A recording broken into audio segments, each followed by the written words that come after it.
നമുക്ക് വലിയ കാവൽ കിട്ടുന്ന വിജയത്തിലേക്ക് നമ്മളെ കൊണ്ടെത്തിക്കുന്ന സൂറത്തുകൾ, അള്ളാഹുലേക്ക് അടുക്കാനുള്ള ഒരു പ്രേരണ തരുന്ന ചില വാക്കുകൾ പറഞ്ഞിട്ടൊക്കെയാണ് ഈ സൂറത്തുകളൊക്കെ തുടങ്ങുന്നത്. ഓരോ സൂറത്തിന് വ്യത്യസ്തമായ മഹത്വമുണ്ട് കേട്ടോ.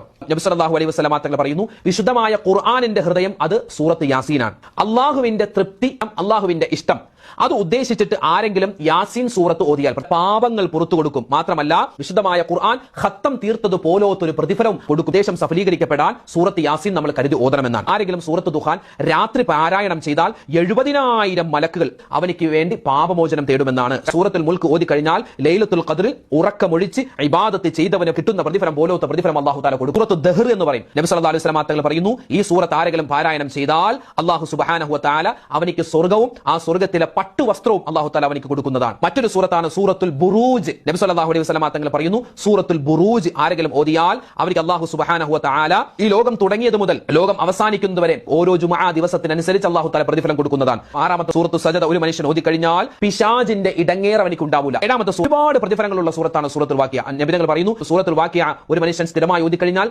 ദാരിദ്ര്യം അവന്റെ ജീവിതത്തിലേ വരൂല. 7 സൂറത്തുകൾ ഇൻഷാ അല്ലാഹ് ഓതി കഴിഞ്ഞാൽ ഒരുപാട് നേട്ടം നമ്മുടെ ജീവിതത്തിൽ കിട്ടാനുണ്ട്. അല്ലാഹു സുബ്ഹാനഹു വ തആല ഈ സൂറത്തുകളൊക്കെ ഓതി അതിന്റെ പ്രതിഫലം മുഴുവനായും കരസ്ഥമാക്കുന്നവരുടെ കൂട്ടത്തിൽ നമ്മൾ ഉൾപ്പെടുത്തുമാറാവട്ടെ. മറ്റുള്ളവർക്ക് എത്തിച്ചു കൊടുക്കുക. എല്ലാവരും കേൾക്കട്ടെ, എല്ലാവരും പഠിക്കട്ടെ. നമുക്കൊക്കെ സ്വർഗ്ഗം വേണം. അല്ലാഹു നമ്മളെല്ലാവരെയും സ്വർഗ്ഗത്തിൽ കടത്തട്ടെ. ആമീൻ.